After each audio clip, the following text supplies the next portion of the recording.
নির্বাচনের আগে আমিরে জামাতের আরেক আকস্মিক, অকল্পনীয়, নজিরবিহীন ফাঁদে বিএনপি বিএনপি ঘুরপাক খাচ্ছে।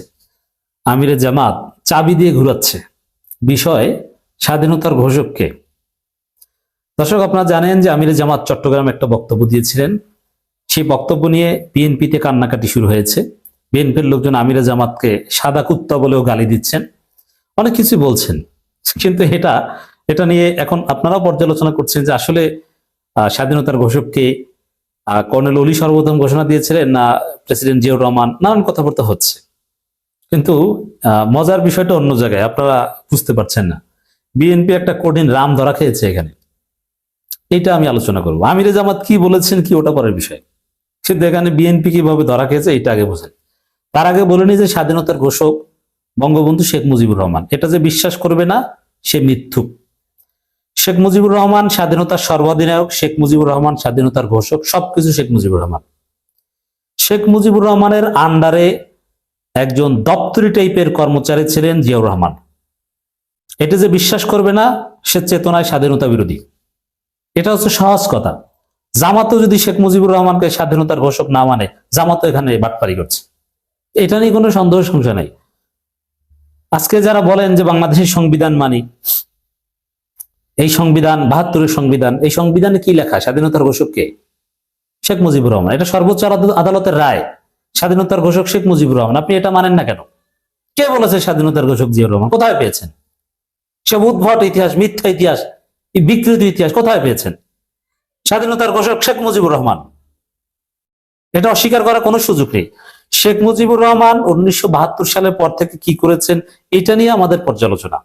৭৪-এ ৭৩-এ শেখ মুজিবের যে দুঃশাসন, ৭৪-এ যে দুর্ভিক্ষ, শেখ মুজিবের পরিবারের সন্তানদের যে ব্যাংক ডাকাতি, নানান মুজিব বাহিনীর যে সন্ত্রাস, এগুলো নিয়ে কথা। এগুলো নিয়ে শেখ মুজিবকে আমরা সকাল সন্ধ্যা গালাগালি করতে রাজি। কিন্তু ১৯৭১ সালে স্বাধীনতার ঘোষক শেখ মুজিবুর রহমান, এটা নিয়ে বিতর্ক করা স্রেফ স্বাধীনতার ইতিহাসকে অস্বীকার করা। অতএব জামাতের লোকজন ওইসব ফাও কাজ করতে যাবেন না। শেখ মুজিবের ঊর্ধ্বে মুক্তিযুদ্ধে কাউকে স্থান দিতে যাবেন না, আপনি ভুল করবেন। শেখ মুজিবকে তার সম্মান দিতে হবে। শেখ মুজিবকে গালাগালি ৭২-এর পর থেকে শুরু করেন, ৭১-এ না। এটা বুঝতে কোনো বিশেষজ্ঞ হওয়া দরকার নাই যে শেখ মুজিবুর রহমান স্বাধীনতার ঘোষক, স্বাধীনতার মহানায়ক, সবকিছু শেখ মুজিবুর রহমান ৭১-এ।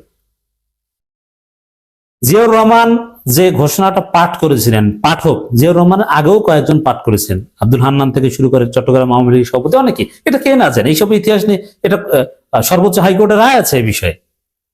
আপনি তো এই কোর্টকে মানেন, আপনি তো এই সংবিধানে লেখা শেখ মুজিবুর রহমান স্বাধীনতার ঘোষক। তা আপনি কেন বলেন জিয়াউর রহমান ঘোষক? কোথায় পেয়েছেন এটা? কোন ইতিহাস পেয়েছেন?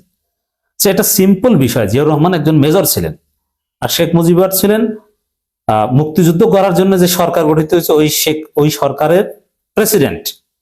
এবং জিয়াউর রহমান যে স্বাধীনতার ঘোষণা পাঠ করেছিল, ওখানে স্পষ্টভাবে তিনি বলেছেন on behalf of Sheikh Mujibur Rahman.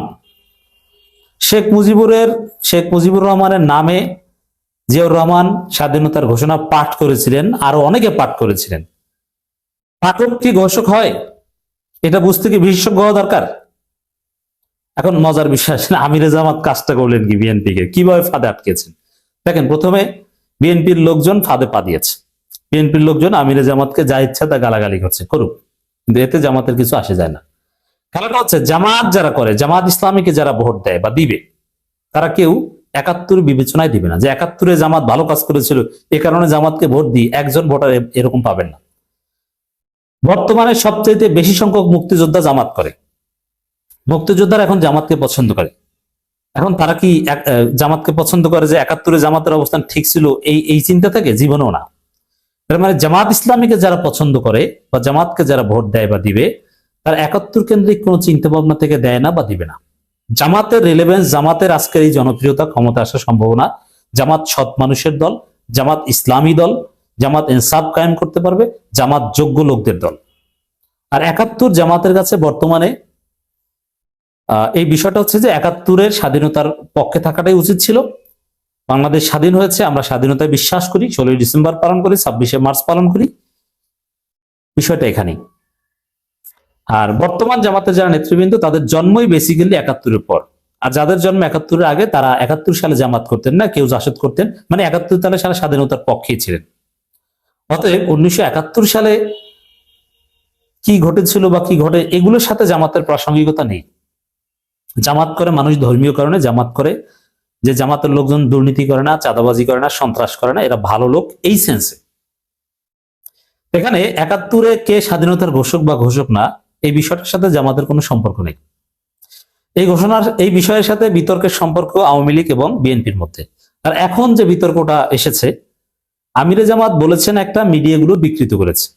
আগে আমিরে জামাতের বক্তব্যটা ক্লারিফাই করি। আমিরে জামাত যেটা বোঝাতে চেয়েছেন, এই চট্টগ্রাম থেকে, চট্টগ্রামের গুণগান গেয়েছেন, এই চট্টগ্রাম থেকে স্বাধীনতার ঘোষণা এসেছে।